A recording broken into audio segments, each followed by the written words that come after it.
Well, Justin needs to leave my home now because he's got COVID. Yeah. I got the big sick. I got the big cappy.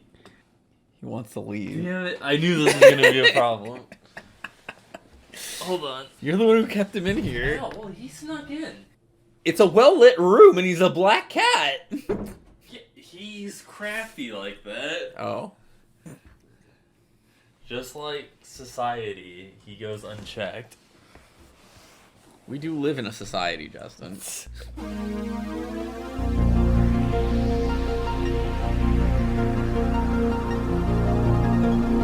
Hello, boys and girls, and welcome to episode 33 of the Nothing to Play podcast. You did it. A mediocre podcast about video games, movies, and locking the cat in the room. As always, it's your boy, Just-in-Time Carter, and this week, it's been a month since I've seen him. He's looking devilishly handsome as ever. He's also now 31, Matty Martin. Hi. Again. A year older and a year wiser. Probably not the other part. You're wiser. No, wait. How have you been? I don't know, it's been alright. You've been here, so you kind of, we wasted all the good material on the pre-podcast stuff, so... There's still plenty of good material to come, though. A podcast tradition?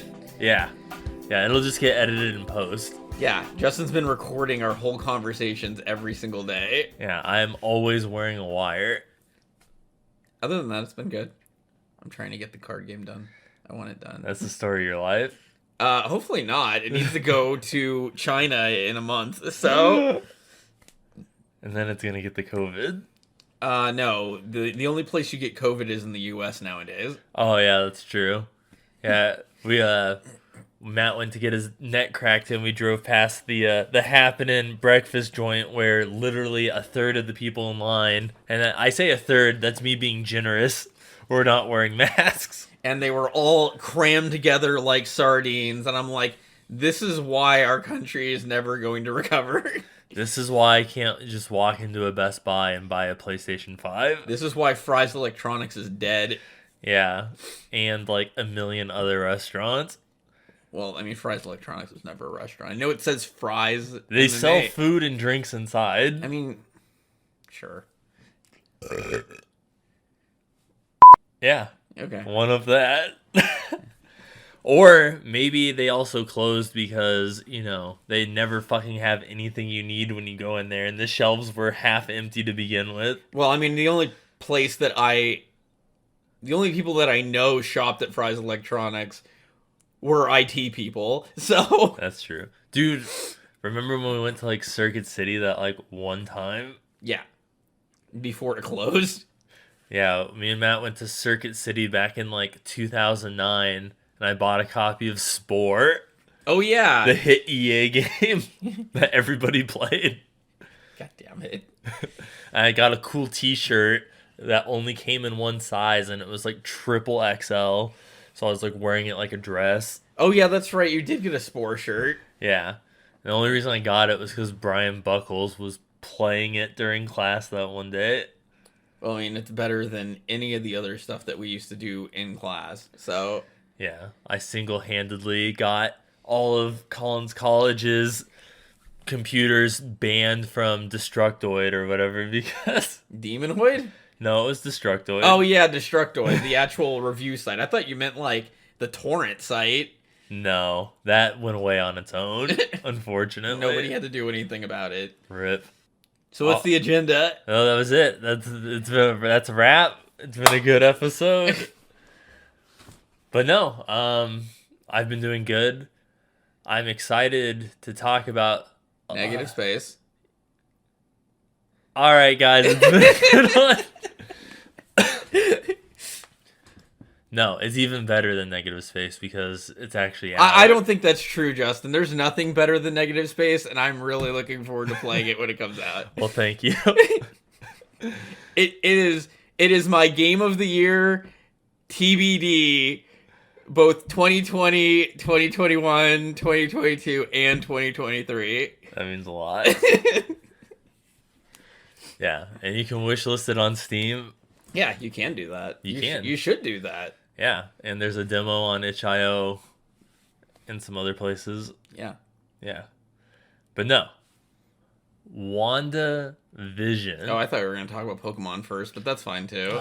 Fuck. I mean, we're going to talk about both. So that's kind of we're going to talk some WandaVision since the last time I think WandaVision was talked about was... It wasn't even out. No, it was out because I talked about it with Troy, but it was only like, I think, an episode or two in, where now we're approaching the end game. Yeah, because Avengers... Nope. Oh.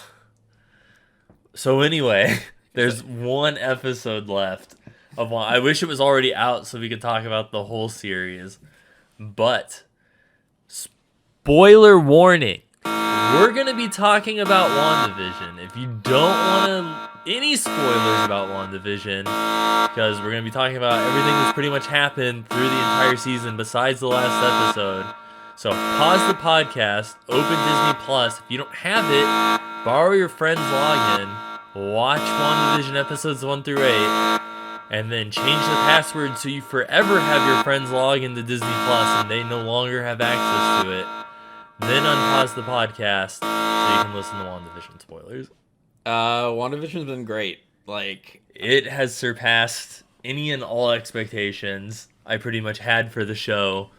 And I look forward I enjoy it.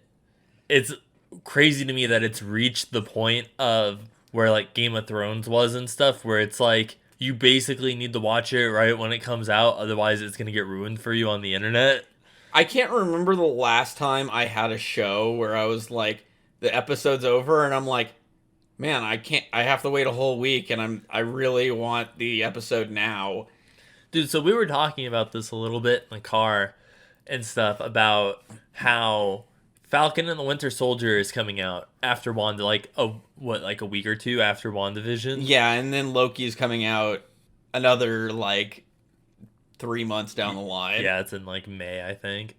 I was saying that I think it's interesting that I think WandaVision went first because Marvel viewed it as being riskier than Falcon and the Winter Soldier, and kind of like Mandalorian and stuff, I think it far exceeded what they were expecting it to achieve, to the point where I think almost like Falcon and the Winter Soldier is going to come off as a little bit underwhelming in comparison. And I think part of that's also due to the fact that each week is you're getting more of a mystery, and it makes you want that next episode even more because you're spending all week thinking about what's going to happen.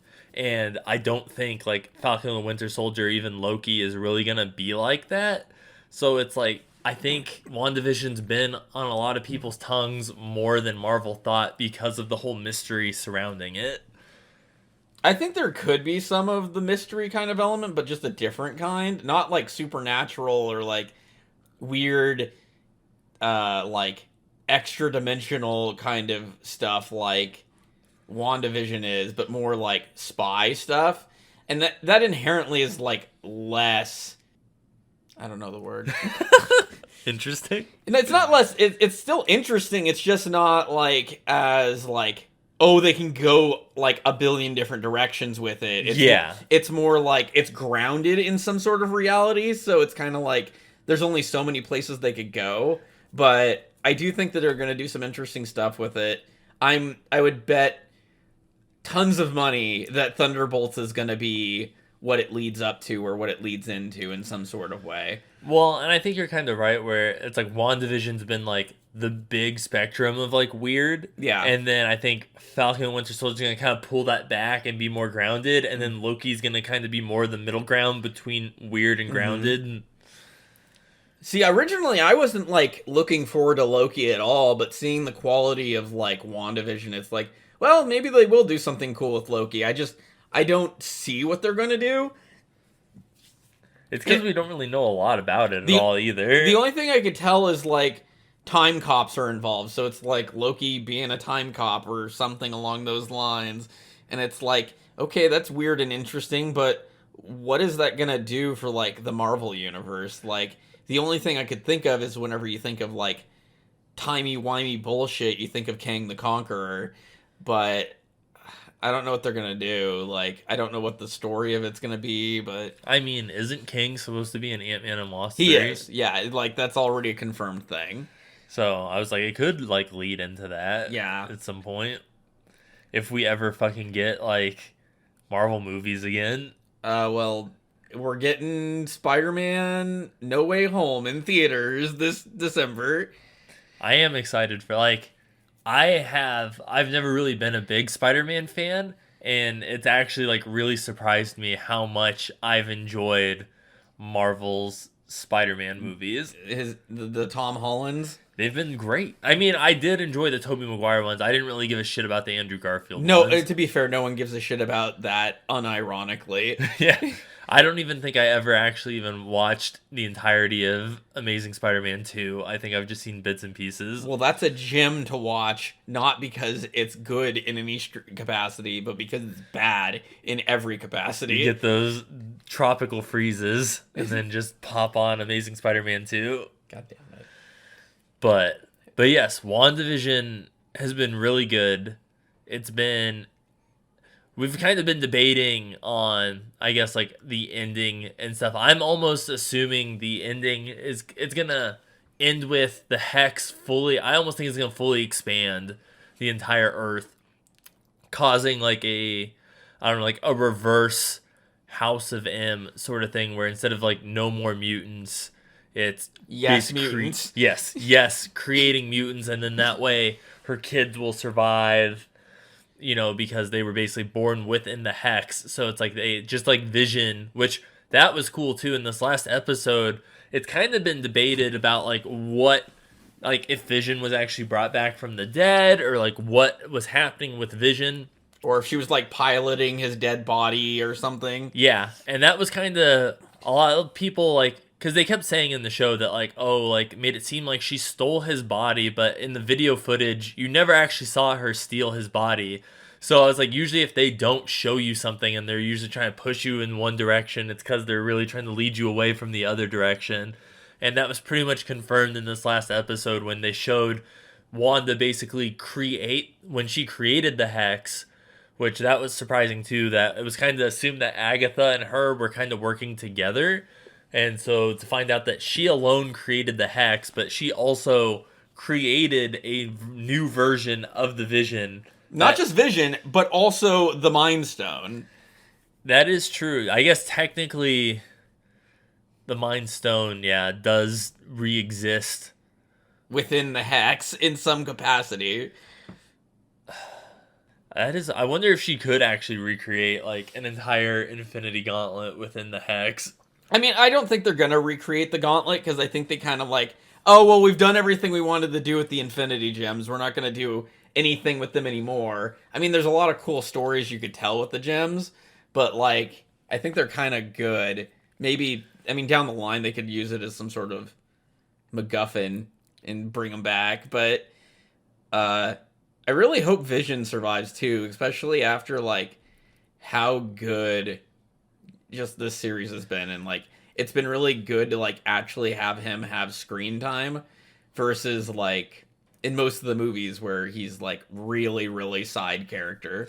I couldn't believe we were actually getting the White Vision like right away. Yeah. Like that mid-credit scene was, a lot of people speculated that like that eventually was coming, but the fact that in this show it's like already happening, I think threw a lot of people off, which I don't know a whole lot about White Vision, or I mean, I basically know he's like Vision without any personality and stuff. I know you recently just read the Vision family comic book, which has nothing to do with that particular type of Vision. That has to do with like West Coast Avengers and stuff. I know Troy's been really hardcore digging into all of the Vision comics due to the WandaVision stuff, and that's a big key thing in there where Vision just basically gets recreated, but he lacks any sort of personality or something.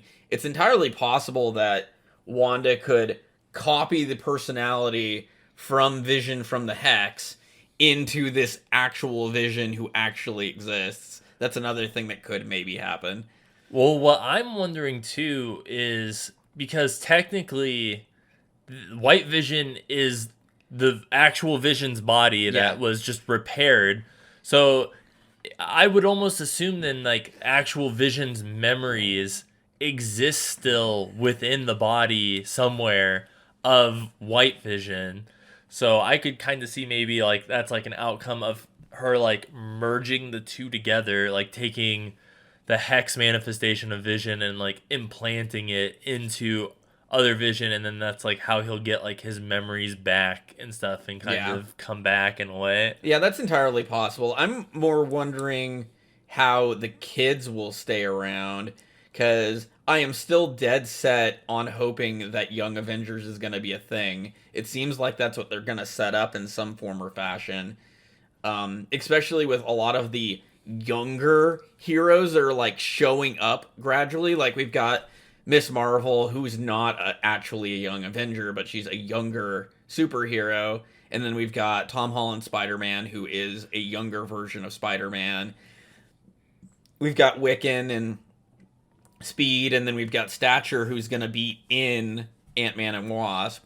So do you think, because I'm almost thinking with the kids that they got probably like one more age jump within them or whatever to get up to maybe like, I don't know, like the 18, maybe like 19 like age range and stuff, to be more like in the Teen Titans kind of like age range. I would be willing to bet that would be the case, because that's about the age that they are in the Young Avengers comics, and that would age them to be about the same age as Stature is now post Infinity War stuff.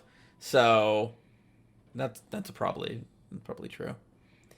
What's the chances we get Magneto and So that was kind of like my thing. Like I've been kind of hope in the one episode. So it was revealed wherever like Quicksilver from the X-Men universe and stuff got brought in from the Fox X-Men universe, and he was at the door. And it was so funny when she initially opened the door, it showed just from the back and you saw like the gray hair. I thought it was Magneto at first, and I was so excited. I thought it was like Sir Ian McKellen, like Magneto. And then when they showed it was Quicksilver, I was like, oh, I mean, it's still cool. Yeah.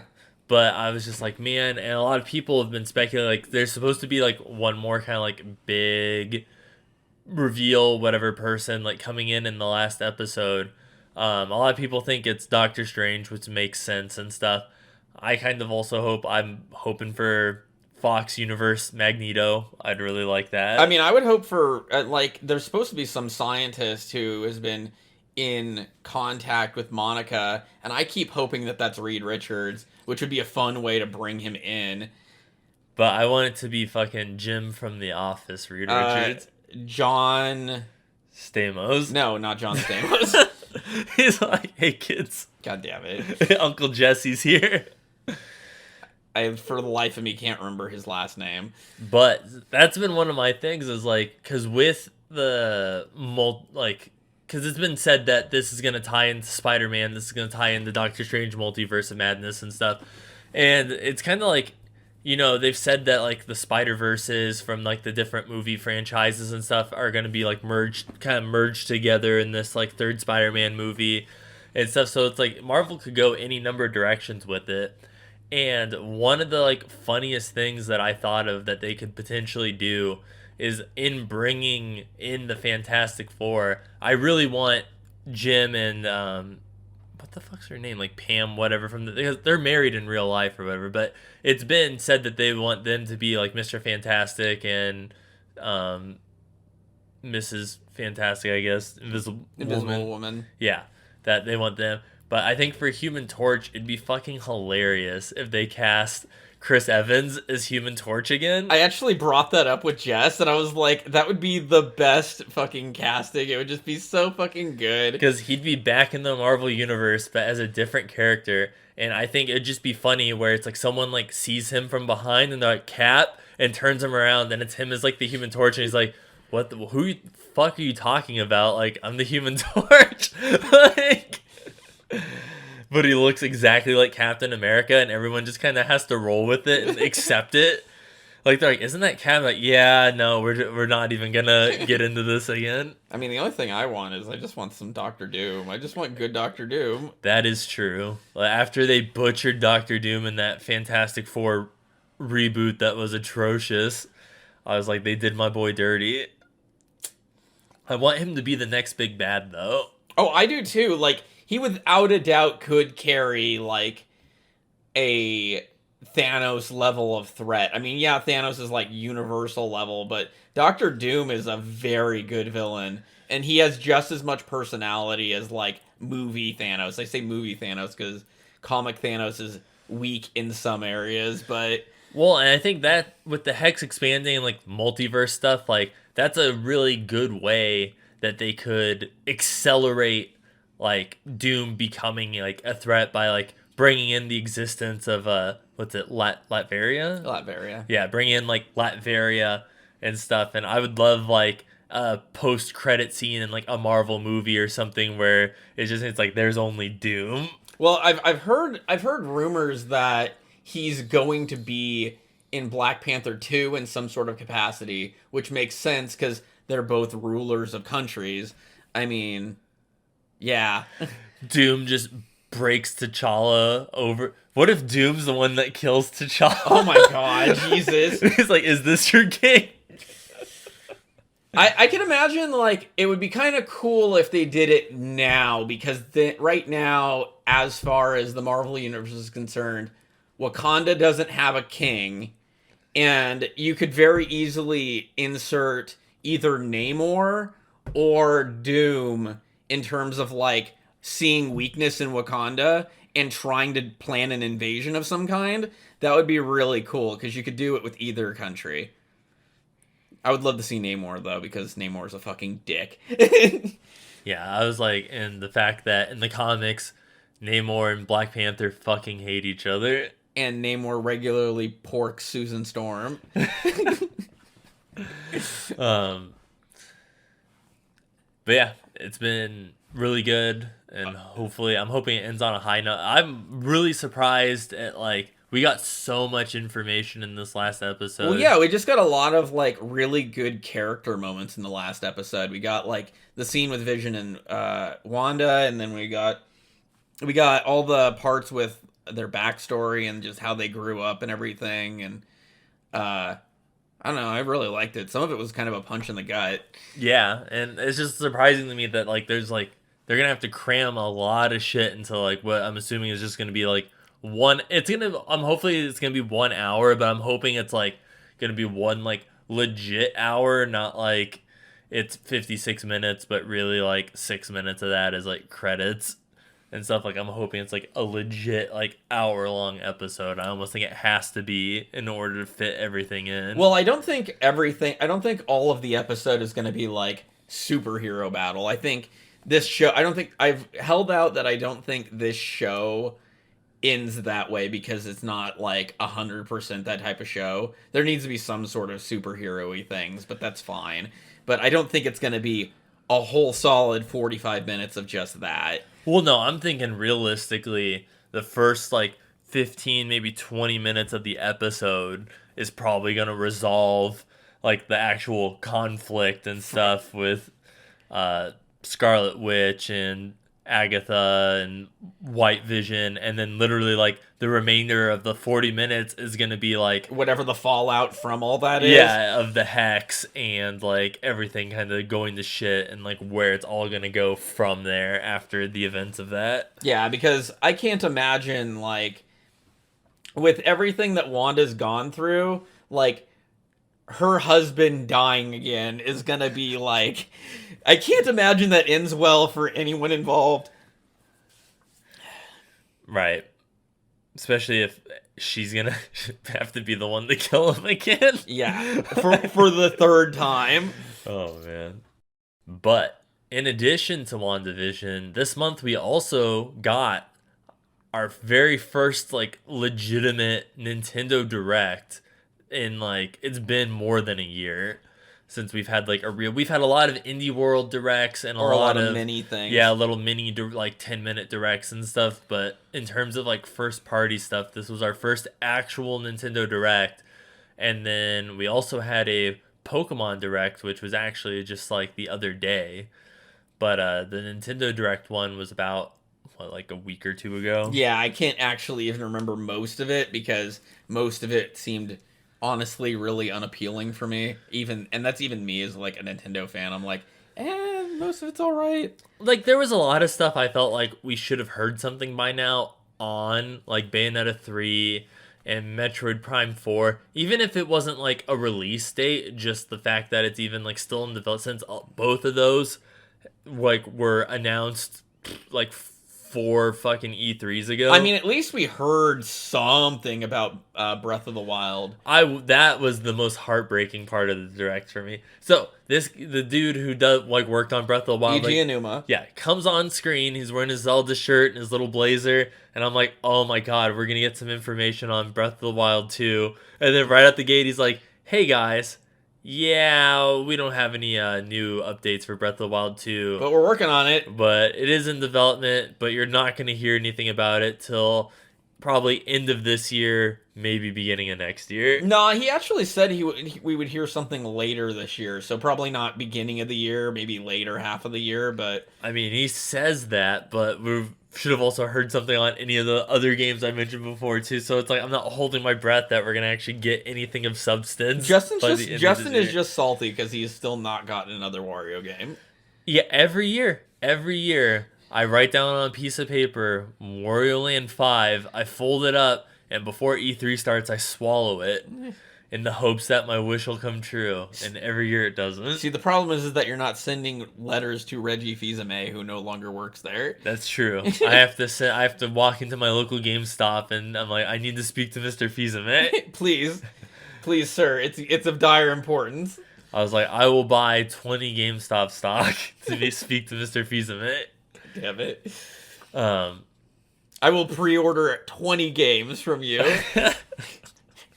I will buy a 24-month subscription of Electronic Gaming Monthly. God damn it. I'll even renew my power-up rewards, please. Just fucking give me the game. They're like, right away, sir. But yeah, it was honestly pretty underwhelming in terms of like what was announced. I mean, I'm sure there's things that people actually do like that we actually can't remember. There was a lot of JRPG stuff. Bravely Default 2, which I actually kind of... That was there, right? Bravely Default 2. I think they brought it up. But, I mean, that did just actually come out. And then, like, they had the Project Triangle thing, which apparently is a TBA project name, but it probably will be the name of the game. Yeah, that's what they said was the... Octopath. Yeah, they're like, Octopath Project. And they're like, "What? Hear me out. What if we just replace Project with Traveler?"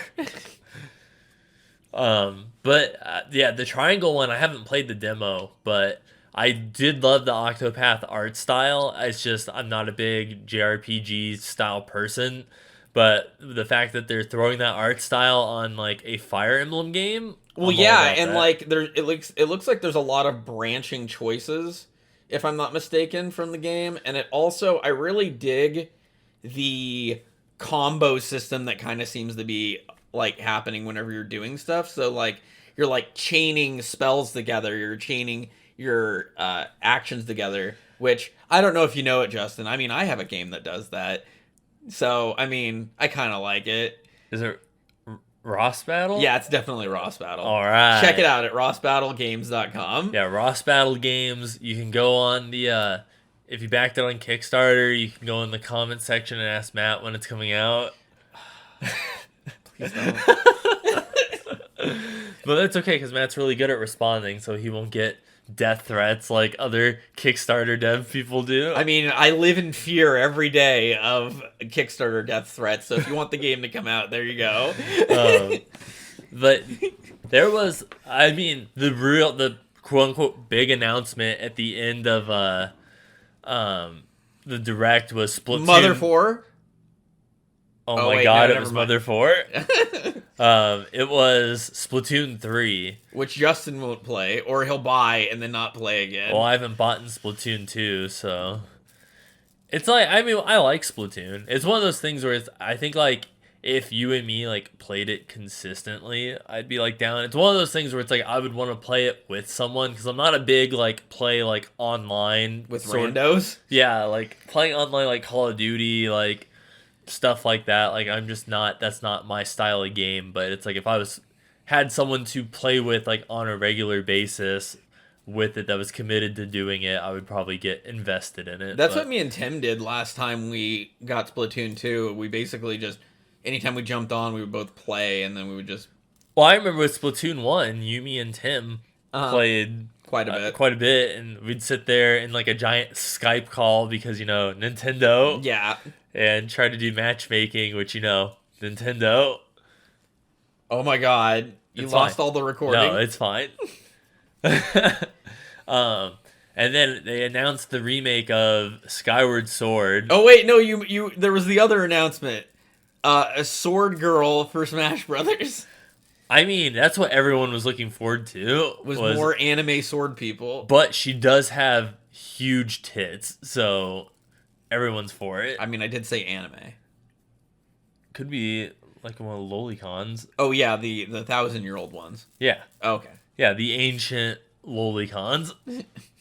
But yes, you got Sword Girl who changes to bigger-breasted, white-haired Sword Girl for Smash.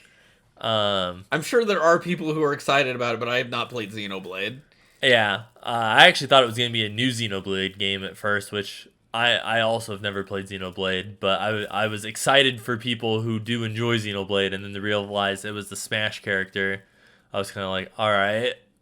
I mean, I don't care. Like, I've already gotten Banjo and Ridley, and I didn't ever want Geno, I guess. But it could have been Beautiful Joe. I mean, it could have been Joe. We've got 2 more characters, Justin. It's not too late. I mean, everyone always bitches about the Nintendo, because there's the Nintendo tax on games, basically, with the remaster, where it's like Skyward Sword, everyone's crying because, it's going to be $60, just like every other fucking Nintendo game. But it's like, bro, you give me Beautiful Joe 1 and 2 remastered, and I'll pay $60 for that. I mean, yeah, that'd be good. Yeah, I want it.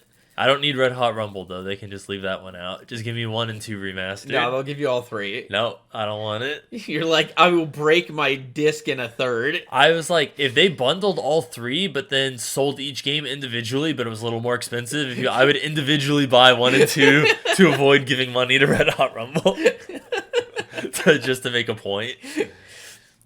They're like, hey, this guy really likes these 2 games.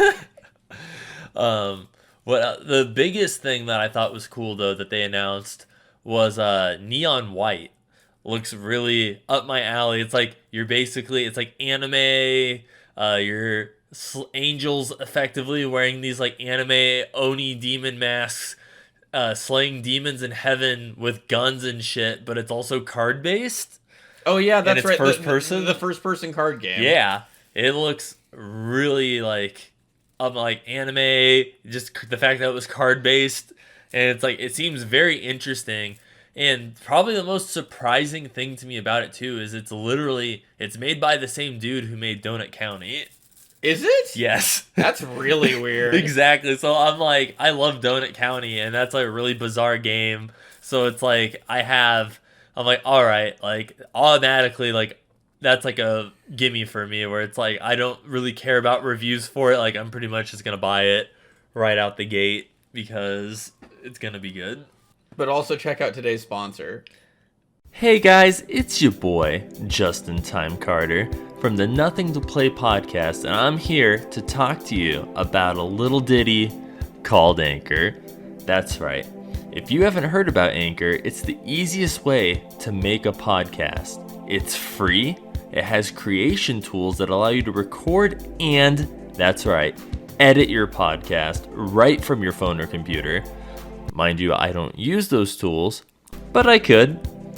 And Anchor will distribute your podcast for you so you can be heard on Spotify, Apple Podcasts, and many other places where podcasts can be heard. You can even make money from your podcast with no minimum listenership, which is good for me because I have like maybe 8 listeners. And there's everything you need to make a podcast in one place. And that one place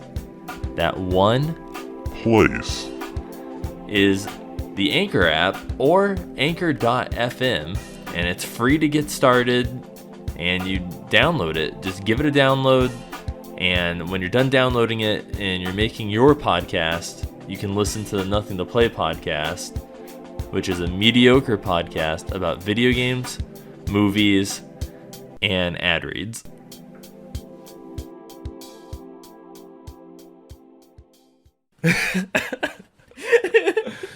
And then we had the Pokemon Direct this week, which it was a good week to be a Pokemon fan. They finally announced... I mean, unless you don't like chibi art styles. Yeah, then you can just go fuck yourself.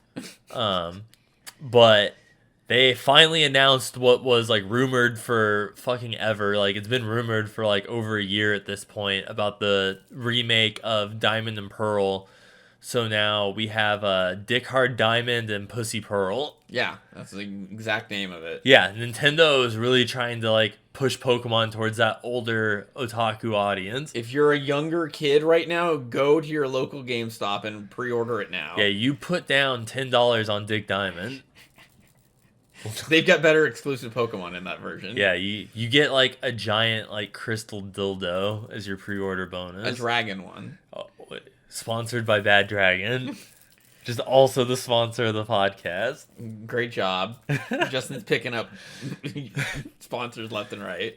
Yeah, I am.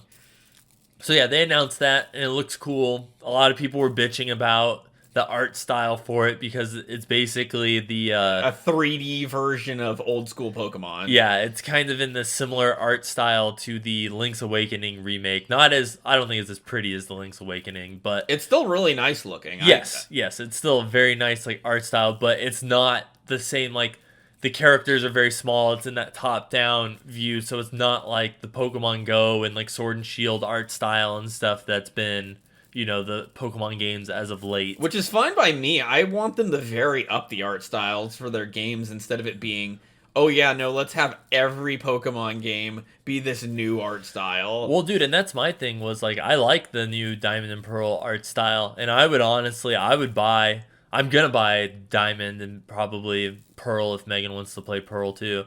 But I would totally buy if they remade Silver and Gold in that art style for Switch. Well, I mean, they're running out of games to remake. The next ones that they've got to do is like Black and White, but it's supposedly the story's really good. I know. I hate all the starters. It's so weird for me because literally I played Pokemon since the beginning. Matt has too. I loved Blue and Red, and then when Gold and Silver came out, those were my like absolute favorites. And then I liked Ruby and Sapphire, but I didn't like it as much as Gold and Silver. And then I kind of fell off. Wait. Diamond and Pearl came out. Yeah. That's right. Diamond and Pearl came out. And that was whenever we were in college, so we all played it. Yeah. Because actually, I think Diamond and Pearl came out when we were in high school. Did it? Yeah. All right, I'm gonna look it up. Matt's gonna look it up, but I know it did because me, Brent, Derek, like, we all got it, and the day it came out, we all went over to my parents' house because, you know, I still lived there because high school, and we all sat in the dining room playing the game so that we could all get all the starters. So we were constantly resetting the game and trading it. Oh yeah, it came out like freshman year. Yep, 2006. Yeah, it just said 2006, so that was like sophomore, maybe like almost junior year. Yeah. So yes, I really like those because I like that a lot better than Ruby and Sapphire. But then after that, like Matt said, I didn't really care for a lot of the new Pokemon in Black and White, so I kind of fell off and I didn't play Black and White. And then when the next game was Black and White 2, I was like, oh boy, a sequel to that game that I didn't want to play. So then I didn't pick it back up until X and Y came out. X and Y was really fun. X and Y was great, and that was like the first one on the 3DS. And then I've pretty much played, I played Sun and Moon. I did not play the sequel to Sun and Moon. I didn't even get anywhere near done with Sun and Moon. I was on like the second island, which is like there's only so many islands, so I was like probably only like maybe a quarter of the way through the game. Which Pokemon was the one that you did the Nuzlocke run on? I've done Nuzlocke ever since, I think ever since Ruby. Or sorry, ever since Diamond and Pearl. Like, I've done Nuzlocke runs for every Pokemon game since then, because I wanted the games to be harder, because I think I was just bored with them, because if you grind at all in a Pokemon game, it's just like, alright, it becomes easy as piss. Yeah, I really liked Sword and Shield. I didn't play it. Oh. So. Oh. But they also announced a new Pokemon game, which people have been wanting an open world. Well, people have really been wanting like an open world MMO Pokemon game, and this is probably the closest thing since like that people have wanted. And it looks like it's called like Pokemon Legends, like Arceus, and I guess it takes place like around like the Gen 4 era or before. It's a prequel. It's it's a prequel. It's to like Gen 4. it's like the very beginning of the Sinnoh region. So like, okay. Yeah, like it takes place like many years before any of the Pokemon games. Yeah, and you got like old looking Pokeballs, and you're all shinobi looking. Yeah, you're running through feudal Japan, Dokkan Pokemon.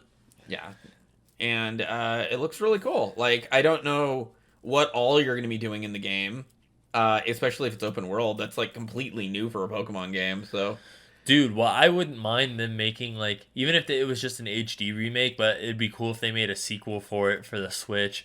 Did you ever play? It was on the DS. It was a Pokemon game, but it was like kind of like Fire Emblem-ish, where you used actual Pokemon. Conquest. Yes. No, PJ played a ton of it. It is, and he loves it. So good. Like, I did not expect it to be that good. I had a modded DS or whatever, so I just downloaded it for free. But I was like, okay, like I'll give it a shot, and I fucking loved it. And I was like, why? Like, why is nobody talking about this? I don't know. It's supposed to be really good, and I never had the chance to play it. But like, it's supposed to be a really good tactics game and a really good Pokemon game. Yeah, I mean, I tried like the Mystery Dungeon game. Like, I couldn't really get into Mystery Dungeon, but I loved the Conquest. Oh, I haven't played any of the Mystery Dungeon games either. I hear those are also very good. See, I've heard they're good. It's just I don't know. Maybe you're out of the age demographic for it. Yeah, or maybe I just like wasn't feeling it like when I played it, because like I was really like weird about games, like, or like I just like write certain, like there were certain games where I was just like, oh, like this is like stupid, like write it off, or just like didn't give it the time, and then would go back later and give it the time and actually love it. You mean like what Megan does? Well, yeah. Well, see, but the difference is what Megan does is you have to like, she won't want to watch a show, so you just have to put on the show, and then once she actually watches it, then she'll ask if we have another episode. And then there was Pokemon Snap, because I mean Pokemon Snap's really cool. Which that comes out 4/20. Yeah, and it looks super pretty. Yeah, it looks super pretty. I'm hoping, you know, now that Bug Snacks came out, Bug Snacks kind of helped fill the void of Pokemon Snap. So I'm hoping that, like, Pokemon Snap kind of, I guess, like, takes some points from Bug Snacks and stuff. And I know it's probably going to be a shorter game and stuff, but I hope they kind of add, like, some additional sort of elements and stuff to it to kind of, like, add extra stuff for you to do in the game to maybe make it like pad it out a little bit. So I'm really looking forward to it. I really like I like how charismatic and like all the character that they've added to the Pokemon that you just see.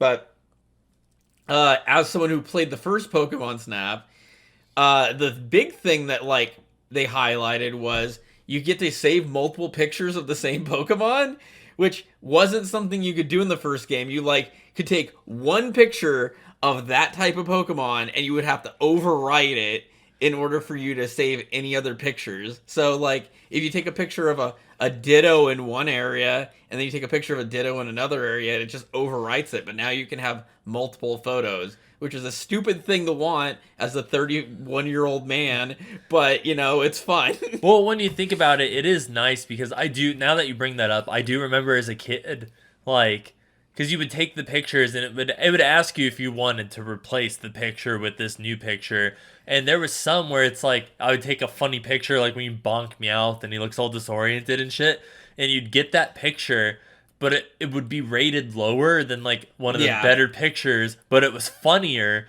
but it's like, but it's not as good a picture, but so it'd be nice to have the funny picture of Meowth, but also have the high scoring picture of Meowth as well for your records. Yeah. But yeah, I hope they give you like additional items to kind of help like interact with the Pokemon and stuff. And... yeah, it seems like there's some different ones. I don't know if they're going to include the Pester Ball again because, I don't know, animal abuse or something. I don't know. They might have something that does something similar. But I know Jess has been really looking forward to it. Like, it's going to be the thing that'll get her away from Animal Crossing briefly. Yeah, I was like, speaking of Animal Crossing, I was like, we're recording this on the last day of February, but March 1st is the update's already happened, but it doesn't go into effect until March 1st. But they're bringing in for the 35-year anniversary of Mario and stuff. There's all the different Mario items in Animal Crossing, which has gotten me to boot up the game, and I've been playing Animal Crossing again in anticipation for I want my Wario costume and I want my Warp Pipe. Not in no particular order. Yeah, no particular order, but I'm assuming the Wario one, you probably are going to have to get, like, pieces of it, so it'll probably be a minute before we get, like, the full outfit. But I am excited for that. At some point, Nintendo will give me more Pikmin 4 news. More Ben 10 news? No. I mean, I guess we got... I need to buy the remake of Pikmin 3, because I will play through that again. But I just want more Pikmin. Yeah. I was like, I just want Wario Land. Well, I mean, one of those is a realistic thing and has been announced, Justin. Dude, at some point... Justin, just make your own Wario game. Yeah, so then Nintendo will cease and desist me. And that's how I'm like, well, then just give me one. I mean, it worked. That's what you do. They send you a cease and desist. That gives you a contact to them, and then you can reach out to them. Yeah, I think that is how this works, because in college, too, there was some dude who did a remake of Metroid 2 for the Game Boy, and then it took him like 10 years to make it, and then when it finally released, they hit him with a cease and desist, and then like 2 years later, they released Metroid Return of Samus on the 3DS. So I'm like, that's what you have to do, is you have to make a fan game of the game that you want Nintendo to make. They'll shut you down, and then years later, once they realize there's a market for it, then they'll make their own version of it.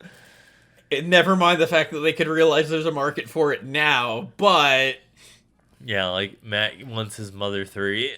I would like a Mother 3s in the US. That'd be great. But who needs Mother 3 when you'll eventually have Knuckle Sandwich? Knuckle Sandwich is going to be fantastic. I'm really looking forward to it, because it will itch both the Earthbound itch, but also WarioWare, because WarioWare is not being made anymore either. Dude, that one game of Mori finally came out on Steam. That was like this game that was like on Kickstarter back when in like 2008, 2009, when me and Matt were in college. Yeah, where it has the it's like a little black and white looking boy, and then his friends are all kind of, I don't know, they're like colored in. The art styles, it was original. You can't use that word anymore, Justin. What, colored friends? Yeah. What would you call them then? I don't know. I'm going to go off on a tangent while you're looking for that. So, you know how I hate fucking Twitter? Okay, yeah, I kind of know what that looks like. Justin's going to put that in the video, so that way everyone knows what I'm talking about and seeing. No, I'm not. Well, I tried, folks. But yeah, it has like a kind of, I don't know, like, it's not watercolor, but it's like very, like, unique kind of color palette style. The person who's making it, it's OmniCat or whatever, they normally do like weird anime clothing and stuff. But it was a game that was on Kickstarter forever, and they're one of the people that got like hella death threats for like bad communication on Kickstarter, and people saying that the game, like, they took their money and ran, and that they weren't making the game anymore, and all sorts of shit. But it's finally out, and I've wanted to play it, I just haven't. I mean, that's a billion games. There's too many games. You're right. So, you know how Twitter's ability to find old things absolutely sucks. Yes. And how game devs like to work on a thing, post about things that look cool, and then never post about it again because they've moved on to new projects. Yes. Do you know what that's like? Yeah. Oh, so I spent literally an hour yesterday looking through my likes to find this one platformer, this 3D platformer that was like, it's this bat who delivers mail, and I was just looking for it because That sounds familiar. Yeah, I've probably showed it to you before, but it's just, they did one tweet of it, and it looked super cool, and then, like, I finally found out who tweeted it, and they haven't done anything on it since, and I'm just like, who just does this? Dude, that reminds me a lot. Funny enough, speaking of Twitter game dev bullshit, I was thinking about that the Untitled Alligator Paper Mario game the other day. Uh-huh. And I was like, I know the dude or whatever who was working on that's the same guy who did a short hike. Yeah. But I haven't seen him post anything on that in a long fucking time. And I was just like, man, I still really want that game. Did you tweet out to him? No. Did you hit him with the ratio that you got? But like, what's the bug one? The Paper Mario bug one? Bug Snacks. Yeah. That's not what it is. A Bug's Life. Bug Fables. Ants. The movie. The movie based on the game. Okay, Bug Fables. Yes. Bug Fables was good, but I need to beat that, but I still want the alligator one more. I always wanted the alligator one more. Well, yeah, that one seems like you're like recruiting people, but also it seems like it's got, like, Bug Fables is nice. It just seems like it's lacking some polish. Like, yeah, it needs this has the polish. Yeah, and it like whenever you're seeing the gifs of it, it looks juicy. But it's like the lighting in the game gives it such a chill vibe, and it just visually looks like a good time, and I just want to hang out with Alligator Boy and friends. Psychonauts 2 is supposed to be out at some point. Yeah, they kind of missed the boat on that one. I don't think anybody gives a shit about Psychonauts anymore. I do. Still? Yeah, I kickstarted it. Wow. Yeah, I gave Tim Schafer your money? I did give Tim Schafer my money. I mean, like, it's in good hands with Tim Schafer. He's definitely... Yeah, he never fucked anybody over on a Kickstarter before.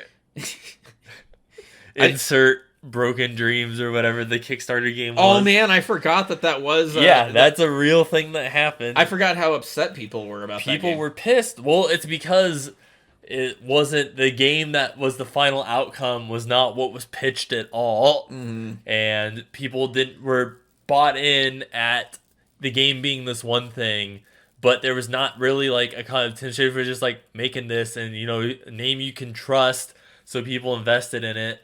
And then with more money came bigger project scope and whatever, and then the game spiraled out of control into this completely other game that people were not happy about.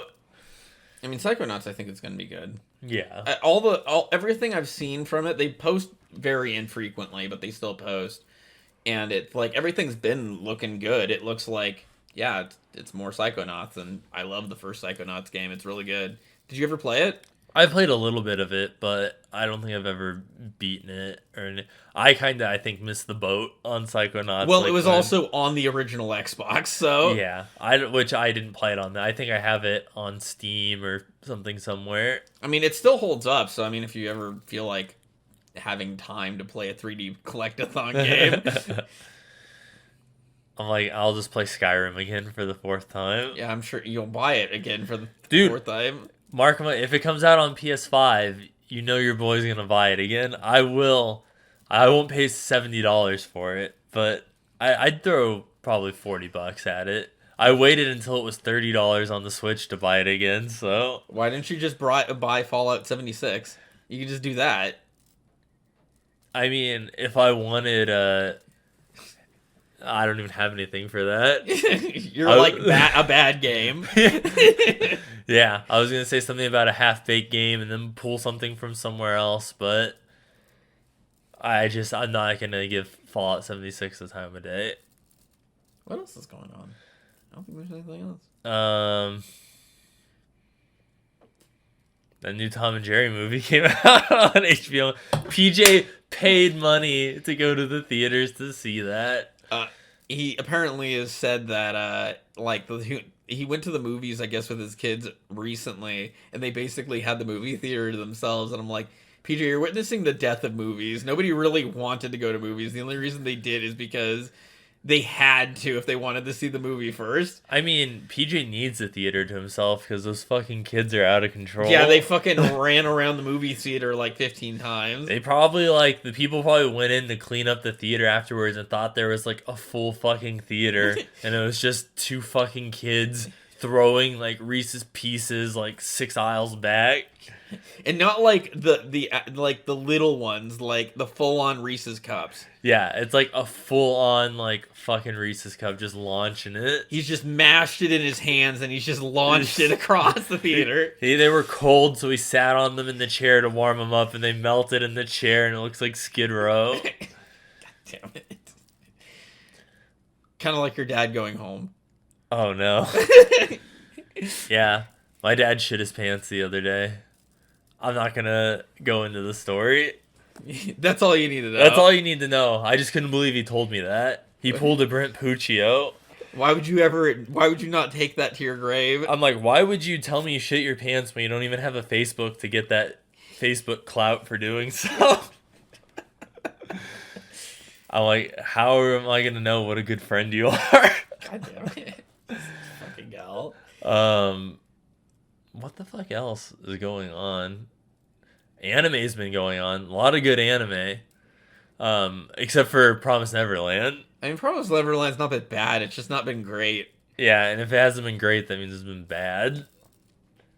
Attack on Titan's been great. Attack on Titan's been fantastic. It just is this is probably the best anime. This last season has probably been the best episodes of anime I have watched in a long time. It is insane to me. If you ever watched Attack on Titan from the beginning, not season 1, but when it first aired, the level of excitement and around Attack on Titan where season 1 and it just took off and it's in Hot Topic and it's people's kind of first introduction to anime thing where they're like, this is the best fucking anime ever sort of shit. That peak of popularity to then it disappearing and then resurfacing 3 years later with season 2 and nobody fucking gave a shit about Attack on Titan anymore. Well, season 2 was kind of... I don't even remember what happens in season 2 because it was so, nothing. I mean, it was just them trying to, fill the hole in the wall and then they, introduced the Beast Titan or whatever. But no, I think that's season 3. I think they introduced the Beast Titan at the very end of season 2. Okay. They don't fight him yet or anything, but you see him for the first time or whatever. I know season 3 was a lot of okay, you're figuring out what the Titans are. Here's what Aaron's Titan is. Here's what all of that stuff is. Well, yeah, season 2 kind of dipped, and then season 3 was bam, we're back, baby. And the best part for me in season 3 was because season 2, the entire time I'm sitting there, I'm like, the whole almost point of it where they're like, oh, we need to get to Aaron's fucking basement in his house. And that was the whole goal. Season 1, they're like, the basement. Nobody said shit about the basement in season 2. It just disappeared. Nobody cared anymore. And I was kind of like, but what happened to the basement? Why aren't we trying to get back to the... And in season 3, they're like, okay, game plan. We're going for the basement. And I'm like, thank God they fucking brought that back. Remembered story points. Yeah, and then they were like, hey guys, remember that basement from season 1? We made it. And I'm like, thank God. Finally get to see what's in the basement. And it was Aaron's dad's porn collection. Yeah. Yeah. It was a stunning revelation. He was into feet. Really raunchy stuff for the times. That's why everyone hates everyone paired. They really are the Devil Island people. Yeah, they all have feet fetish now. Yeah. Like, not even, like real, like, stinky feet pussies. But yes, it's been good. It's been a good anime. There's been I've been watching a lot of anime lately, and there's been a lot of stuff that I wasn't, like, expecting to necessarily, like newer anime, not like season 4, like Attack on Titan's been great, and then like season 2 Promised Neverland has been not bad. It's just been unbearably slow, and it hasn't really captivated me as much as like season 1 did.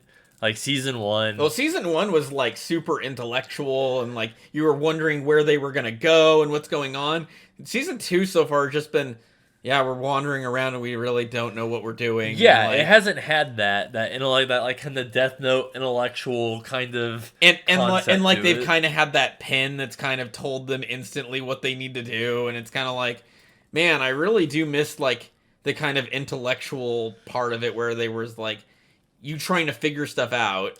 Yeah, and I was telling Matt about this earlier, and this is what also kind of pissed me off was I read online that the reason a lot of people who read the manga are really pissed off about the anime right now is that I guess they skipped like an entire story arc for like no apparent reason that takes place between like what happened in season 1 and like what's going on right now in season 2, that I guess introduced like a bunch of characters and stuff that should currently be involved in the story arc that like is going on right now, and they've effectively like written them like their scenes and stuff like out of the anime because they were never introduced, and like no one knows why they decided to do that.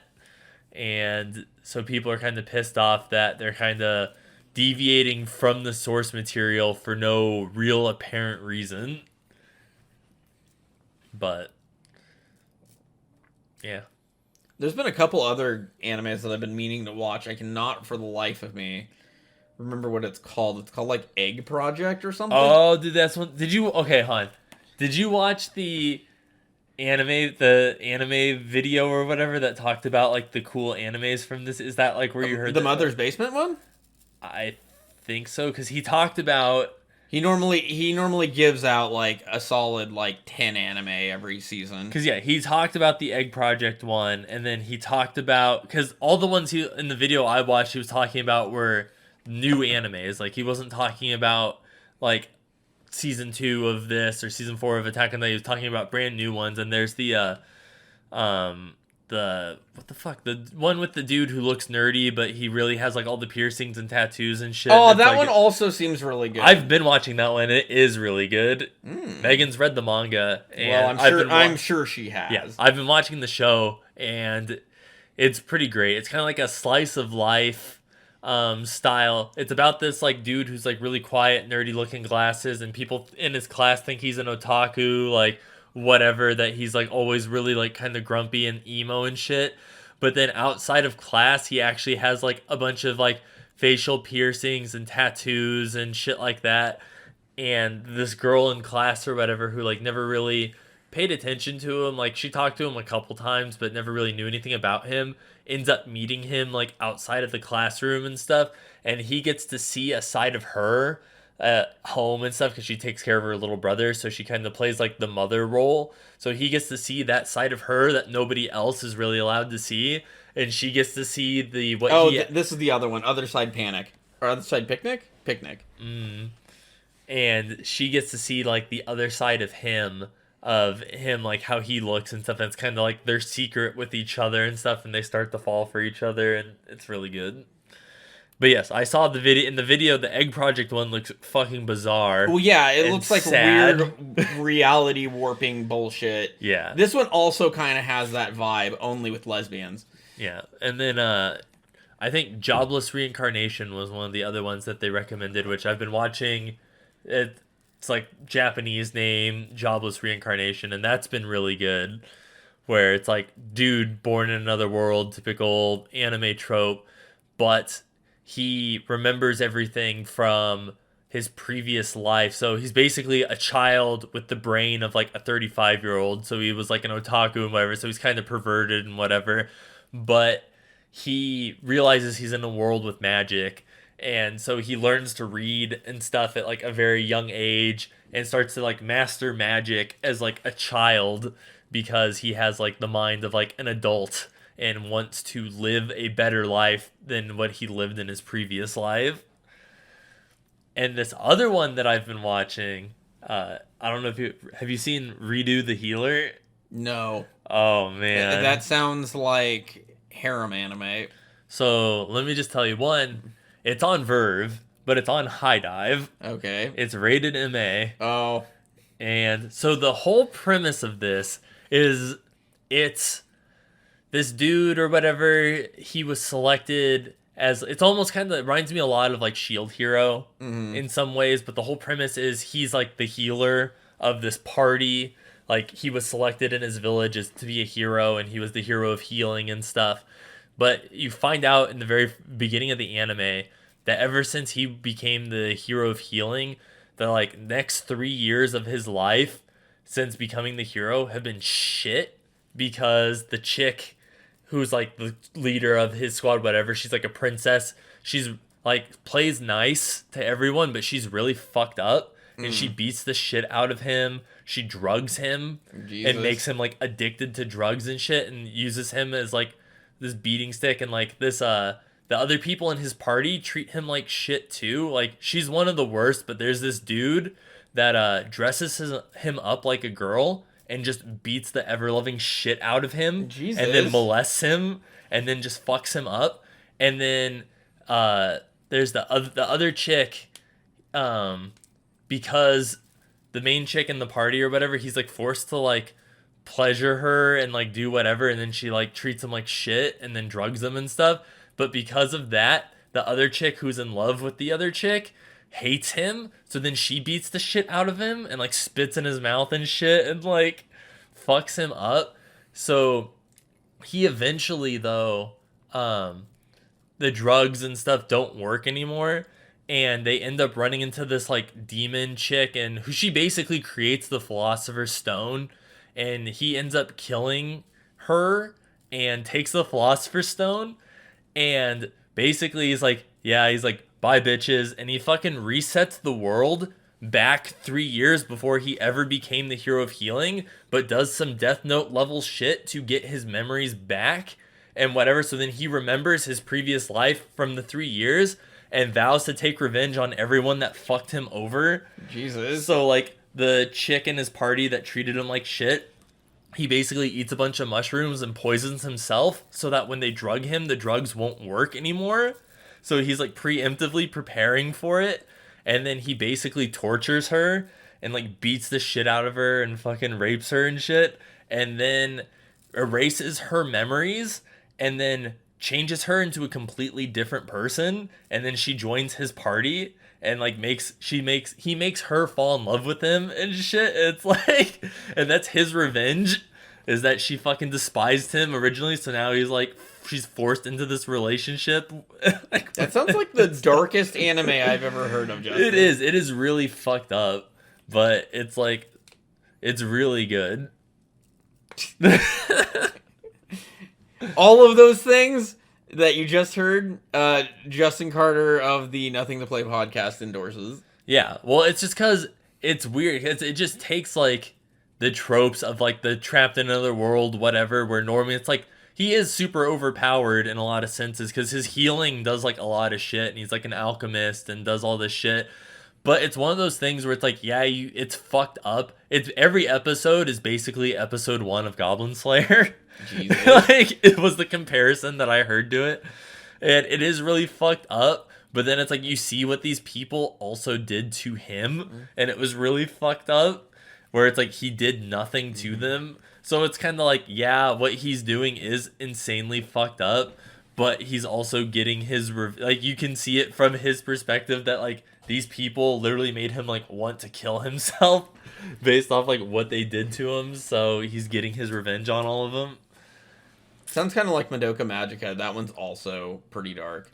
Yeah, and then Reincarnated as a Slime, season 2. That one's wholesome. Yeah, and it's been good. I haven't watched any of it yet, so it's been really good.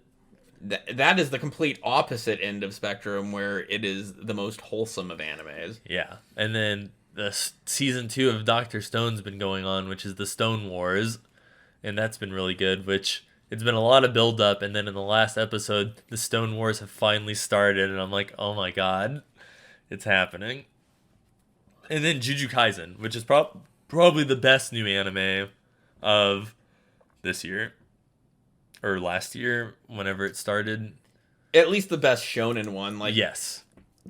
And this month we're getting new My Hero. Yeah, I think that comes out in the end of the month.